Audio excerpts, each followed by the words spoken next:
નમસ્કાર વિદ્યાર્થી મિત્રો, સરદાર પટેલ એજ્યુકેશનલ ઇન્સ્ટિટ્યૂટ સંચાલિત શ્રીમતી એમએસ લખાણી કન્યા વિદ્યાલયમાં હું વાચક ચેતન. આજે આપણે વિષય વિજ્ઞાન જે આપણું પ્રકરણ નંબર છે 12 ઘર્ષણ, તો એના વિશે આજે આપણે અભ્યાસ કરીશું. વિદ્યાર્થી મિત્રો, ગયા લેક્ચરની અંદર આપણે ઘર્ષણ વિશે અભ્યાસ કરી ચૂક્યા છે કે ઘર્ષણ છે કઈ રીતે તમે વધારી શકો, ઘર્ષણને કઈ રીતે તમે ઘટાડી શકો, બરાબર. તો આજે આપણે તમારી ટેક્સ્ટબુકની અંદર જે ટોપિક છે 12.5 પૈડા ઘર્ષણ ઓછું કરી દે છે. વિદ્યાર્થી મિત્રો, પૈડા શું કરે છે કે ઘર્ષણને ઓછું કરી દે છે, એના વિશે આજે આપણે અભ્યાસ કરવાનો છે. એ પહેલા વિદ્યાર્થી મિત્રોને કહ્યું કે ઘર્ષણ છે, બરાબર, ખાસ સમજો કે ઘર્ષણ છે કોઈ દિવસ તમે છે સાવ નાબૂદ કરી શકો નહીં. તમે કોઈ એવું ન કરી શકો કે ઘર્ષણ છે કોઈ વસ્તુ પર લાગતું જ નથી, એમ કંઈક ને કંઈક થોડું તો ઘર્ષણ રહેલું જ હોય છે. બીજું કે કોઈ પણ સપાટી હોય, ધારો કે મારી પાસે ડસ્ટર છે, તો ડસ્ટરની જે સપાટી છે એ એકદમ ઈઝી હોઈ શકે નહીં. સેજ પણ એટલે કે જે માઇનોરિટી, બરાબર, એ શું હોય છે ત્યાં ખરબચડી રહેલી હોય છે. કોઈ દિવસ એવું શક્ય ન બને કે કોઈ પણ જે સપાટી હોય એકદમ ઊંચી હોય, એ થોડીક તો સેજ શું હોય છે ખરબચડી તો રહેલી જ હોય છે. તો વિદ્યાર્થી મિત્રો, આપણે જોઈએ તો કે પહેલા ઘર્ષણ ઓછું કરી દે છે. તો વિદ્યાર્થી મિત્રો, તમે જોઈ શકો જે ટ્રોલી બેગ હશે, જે તમે વ્હીલ વાળી બેગ હશે તમારા ઘરે હશે પણ, બરાબર, તો એ જે વ્હીલ વાળી જે તમારી બેગ છે, સુટકેસ છે, એને તમે છે એક જગ્યાએથી બીજી જગ્યાએ સરળતાથી તમે છે લઈ જઈ શકો છો. અથવા તો નાનું બાળક હશે એ પણ શું કરશે, બેગને ઘસેડીને લઈ જઈ શકે સરળતાથી. એ શું કારણ લઈ જઈ શકે, તો કે યાર વ્હીલના કારણે, એટલે કે પૈડાના કારણે. તો એ કઈ રીતે છે, તો સૌથી પહેલા આપણે છે ડેફિનેશન લખેલી છે, વાંચી લઈએ, અને પછી તમે પ્રેક્ટિકલી રીતે કે ઘર્ષણ છે કઈ રીતે ઓછું કરી દે છે પૈડા દ્વારા, આપણે પ્રેક્ટિકલી રીતે આપણે સમજીએ. તો સૌથી પહેલા આપણે ડેફિનેશન લખેલી છે લોટણ ઘર્ષણની. તો આજે લોટણ ઘર્ષણની જે ડેફિનેશન જોઈ લઈએ. તો કે જ્યારે એક વસ્તુ, એટલે કે કોઈ પણ એક વસ્તુ હોય, કોઈ બીજી વસ્તુની સપાટી પર ગબડે છે, ધારો કે કોઈ વસ્તુ છે એની સપાટી છે અને બીજી વસ્તુની સપાટી પર શું કરે છે, ગબડે છે, ત્યારે તેની વચ્ચે અવરોધતા બળ દે. એટલે જ્યારે જે ગતિ હોય છે શું કરે છે, અવરોધ કરે છે. તો એવું જે બળ લગાડે છે શું કરે છે, તો લોટણ ઘર્ષણ કહે છે. ખાસ સમજો, તમને એક માર્કની અંદર તમને ડેફિનેશન પૂછી શકે કે લોટણ ઘર્ષણ કોને કહે છે, તો લખવાનું જ્યારે એક વસ્તુ કોઈ બીજી વસ્તુની સપાટી પર ગબડે છે ત્યારે તેની ગતિને અવરોધતા બળને લોટણ ઘર્ષણ કહે છે. બીજો એક કે લોટણ ઘર્ષણ એ સરકતા ઘર્ષણ કરતા ઓછું હોય છે. એટલે ખાસ સમજો, જે લોટણ ઘર્ષણ છે એ જે સરકતા ઘર્ષણ કરતા કેવું છે, ઓછું હોય છે. તો કે કઈ રીતે, તો આપણે પ્રેક્ટિકલી રીતે સમજીએ. ધારો કે આપણી પાસે એક બોક્સ છે, દરેક જણ ધારો કે આપણી પાસે ખાલી બોક્સ છે, બરાબર. તો વિદ્યાર્થી તમે જોઈ શકો તો એની સપાટી કેવી છે, તો અમને બધાને લાગશે કે આ સપાટી કેવી છે, લીછી છે. પરંતુ આ લીછી હોઈ શકે નહીં, એ સહેજ શું હોય છે, ખરબચડી રહેલી હોય છે. બીજું કે આપણી પાસે આ ટેબલ છે, તો ટેબલની જે ઉપરની જે સપાટી છે, આ જે સપાટી છે એ શું હોય છે, તો કે આ પણ તમને લાગશે કે સર આ તો લીછી છે, પરંતુ આ શું હોય છે, તો કે એ થોડીક ખરબચડી હોય છે. તો વિદ્યાર્થી મિત્રો, ખાસ તમે સમજો કે અહીં હું આ બોક્સ છે એના સપાટી ઉપર મેકું છું, ધ્યાનથી સમજો. આ એક ટેબલની સપાટી છે ઉપરની, અને આ બોક્સની ઉપરની સપાટી આ છે. હવે એનો ડાયરેક્ટ આ રીતે મેકું છે એની ઉપર, તો બંને સપાટી એકબીજાના સંપર્કમાં આવી, તો કે હા, હવે એ બંને વચ્ચે શું લાગ્યું હશે, તો કે બંને સપાટી ઉપર ઘર્ષણ લાગ્યું હશે. તો ખાસ સમજો, હું અહીંયા બોક્સ છે એને થોડો ધક્કો મારું છું, એટલે કે એને ગતિમાં લાવું છું. ખાસ વિચારી મિત્રો, એટલે કે એને સરકાવું છું. જેવું મને ધક્કો મારીશ એટલે જે સપાટી છે નીચેની સપાટી, એમાં શું થશે, એ સરકશે. જોજો શું કરે છે, હું સહેજને ધક્કો મારું છું બંને સાઈડથી, એટલે શું થશે, એ સરકે છે. વિદ્યાર્થીઓ ખાસ સમજો કે જો કેટલું બળ લગાડે છે અને કેટલું સરકે છે. હું અહીંયા સહેજ ધક્કો મારું તો થોડુંક જ સરકે છે આગળ, ખાસ સમજો. તો અહીં જે મેં તમને ડેફિનેશન કીધી હતી કે લોટણ ઘર્ષણ એ સરકતા ઘર્ષણ કરતા ઓછું હોય છે. હવે આપણે લોટણ ઘર્ષણ કરીએ, બરાબર, તો એ કેવી રીતે ઓછું હોઈ શકે, તો આપણે જોઈએ કે અહીં મારી પાસે થોડી પેન છે, જે બોલ પેન હોય છે તે, અથવા તો તમે કોઈ પણ જે નળાકાર વસ્તુ હોય છે, લાકડાની વસ્તુ, એ પણ તમે લઈ શકો છો. તો અહીં આપણે છે એ પ્રયોગ કરવા માટે આપણે પેન લીધેલી છે. તો પેનના છે ઉપરનું જે ઢાંકણું હોય છે કાઢી લઉં છું, દરેક પેનના ઢાંકણા.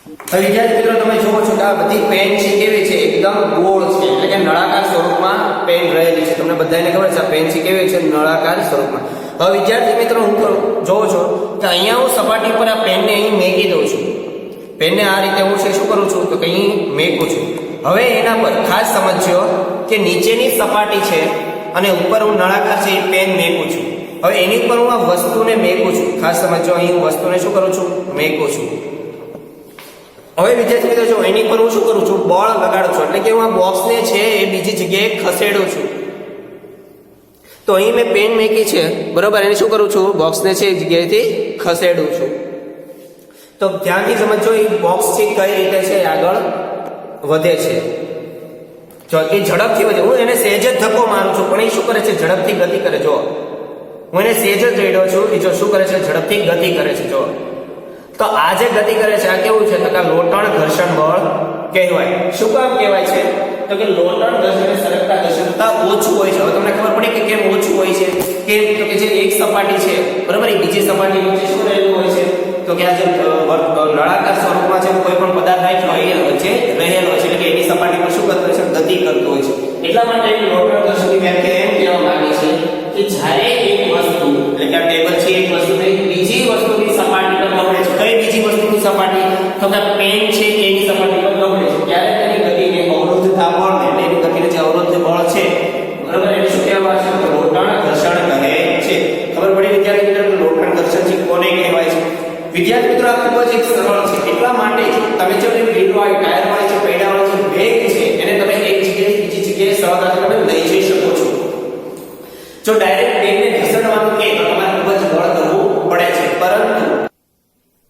પરંતુ તમે જો એની અંદર જો ટાયર ફિટ કરેલા હોય છે તો તમે બેગ છે ને સરળતાથી તમે લઈ જઈ શકો છો એટલા માટે છે કે શું કરે છે પૈડા ઘર્ષણ છે એને ઓછું કરી દે છે બીજું તમે વિદ્યાર્થીઓ ક્યારેક એવું જોયું છે કોઈ પણ ભારે મશીનો હોય છે તો એને એક જગ્યાએથી બીજી જગ્યાએ લઈ જવું ખૂબ જ અઘરું પડે છે કેમ કે એને ઘસડવું છે ખૂબ જ અઘરું હોય છે તો તેના માટે શું કરે છે તો કે લાકડાના નળાકાર લે છે શું કરે છે તો લાકડાના મોટા નળાકાર લે છે અને એની નળાકારની મદદથી કોઈ પણ જે મોટા મોટા મશીનો હોય છે તે એક જગ્યાએથી બીજી જગ્યાએ લઈ જાય છે તો આ રીતે જે પૈડા છે શું કરે છે ઘર્ષણને ઓછું કરી દે છે તો વિદ્યાર્થી મિત્રો તો અહીંયા આપણે જોઈએ પૈડા ઘર્ષણને ઓછું કરી દેવા તમને ખ્યાલ આવ્યો છે કે વ્હીલ છે એ આપણા જે વૈજ્ઞાનિકો જે શોધ કરી આવિષ્કાર કર્યો એ આપણા માટે ખૂબ જ જરૂરી છે એટલા માટે જ આપણે વ્હીલની મદદ એટલે કે ટાયરની મદદથી પૈડાની મદદથી આપણે દરેક કાર્યો છે સરળતાથી કરી છીએ અને શું કરે છે ઘર્ષણને ત્યાં શું કરે છે ઓછું કરી દે છે ત્યારબાદ વિદ્યાર્થી મિત્રો નવો ટોપિક છે તમારા ટેક્સ્ટની અંદર 12.6 તરલ પદાર્થો વિદ્યાર્થી મિત્રો તરલ પદાર્થ શું છે તો બધું જોયું છે કે હવા છે ખૂબ જ પાતળી છે શું છે હવા છે ખૂબ જ પાતળી રહેલી છે છતાં પણ હવામાંથી કોઈ પણ વસ્તુ જ્યારે ગતિ કરાવવામાં આવે છે ત્યારે તેના ઉપર ઘર્ષણ લાગે છે આપણે ખ્યાલ નથી હોતો કે આપણે ઘર્ષણ લાગે છે આપણે શું હોય છે કે આપણે ત્યાંથી પસાર થઈ ગયા એમ આપણે માની લેતા હોય છે પરંતુ હવા છે બરાબર એ એકદમ પાતળી હોવા છતાં કોઈ પણ વસ્તુ જ્યારે પસાર થાય છે ત્યારે એના ઉપર ઘર્ષણ લાગે છે તો આવું શું કામ થાય તો આપણે જોઈએ અહીં તમને કીધું છે કે તરલ દ્વારા લગાડવામાં આવતા ઘર્ષણ બળને ઘસડાવવું કોણ કહે છે વિદ્યાર્થીઓ તમને ડેફિનેશન પૂછી શકે છે કે ઘસડાવવું કોને કહે છે ખાસ યાદ રાખજો ઘસડાવવું કોને કહે છે તો કે તરલો દ્વારા તમે જે તરલ પદાર્થો હોય છે કે વિદ્યાર્થીઓ તરલ પદાર્થો કેવા આવે કે પ્રવાહી આવે અને વાયુ એટલે જ્યારે હવાની અંદર જ્યારે કોઈ પણ પક્ષી કે કોઈ પ્લેન જતું હોય ત્યારે બરાબર બીજું છે પ્રવાહી જે પાણીની અંદર છે કે માછલી એ શું કહે પ્રકારનો તરલ છે તો વિજ્ઞાનની અંદર જે વાયુ અને જે પ્રવાહી છે બરાબર એ બે શબ્દોને છે કમ્બાઈન કરીને વિજ્ઞાનની અંદર નામ આપવામાં આવ્યું છે તરલ ખાસ યાદ રાખજો જે પ્રવાહી અને વાયુ છે એ બેને એક નામ આપવામાં આવ્યું છે વિજ્ઞાનની ભાષાની અંદર તેનું નામ છે તરલ તો મેડમ આપણે ઘસડાવો છે એ ડેફિનેશન તમારે ખાસ યાદ રાખજો કે તરલ દ્વારા લગાડવામાં આવતા ઘર્ષણ બળ એટલે કે તરલમાં જ્યારે કોઈ પણ વસ્તુ છે ગતિ કરે ત્યારે જે ઘર્ષણ બળ લાગે છે એને શું કહેવામાં આવે છે કે ઘસડાવવું કહે છે આ એક માર્કની અંદર ડેફિનેશન તમને એક્ઝામની અંદર પૂછાઈ શકે છે ત્યારબાદ જોઈએ કે કોઈ વસ્તુ પર એટલે કોઈ પણ વસ્તુ હોય તરલો દ્વારા લાગતું ઘર્ષણ બળ એ વસ્તુની તરલની સાપેક્ષ ઝડપ પર આધારિત છે એટલે કે કોઈ પણ વસ્તુ જ્યારે પસાર થતી હોય તરલમાંથી એની ઝડપ ઘર્ષણ બળ પદાર્થના આકાર અને તલના પ્રકાર પર પણ આધાર રાખે છે. એટલે કે કોઈ પણ જે પદાર્થ હોય છે ઘર્ષણ બળ એ શેના પર આધાર રાખે છે? તલના પ્રકાર પર. કયો પ્રકાર છે? વાયુ છે કે પ્રવાહીના? એના પ્રકાર પર આધાર રાખે. બીજું કે તલ એનો પદાર્થના આકાર પર આધાર રાખે છે. એનો આકાર કેવો છે એના ઉપર પણ આધાર રાખે છે.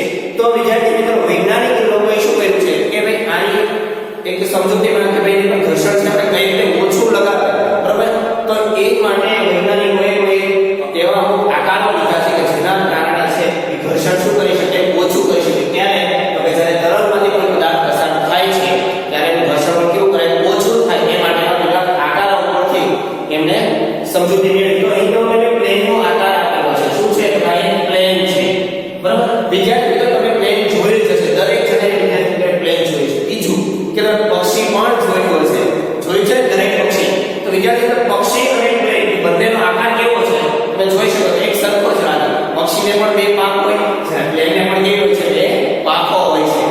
તો વિદ્યાર્થી મિત્રો જે રીતે પક્ષી આકાશની અંદર હવાની અંદર ઉડી શકે તો એ રીતે આ પ્લેન પણ શું થાય છે તો કે હવાની અંદરથી ઉડી શકે. પરંતુ તમે ખાસ સમજો કે એનો આકાર જો એક જ સરખો છે. આગળથી કેવો છે? આમ ગોળાકાર જેવો હોય છે. શું હશે? આમ મણીદાર જેવો આકાર હશે. તમે અહીં જોઈ શકો છો. એનો આકાર એ કેવો છે?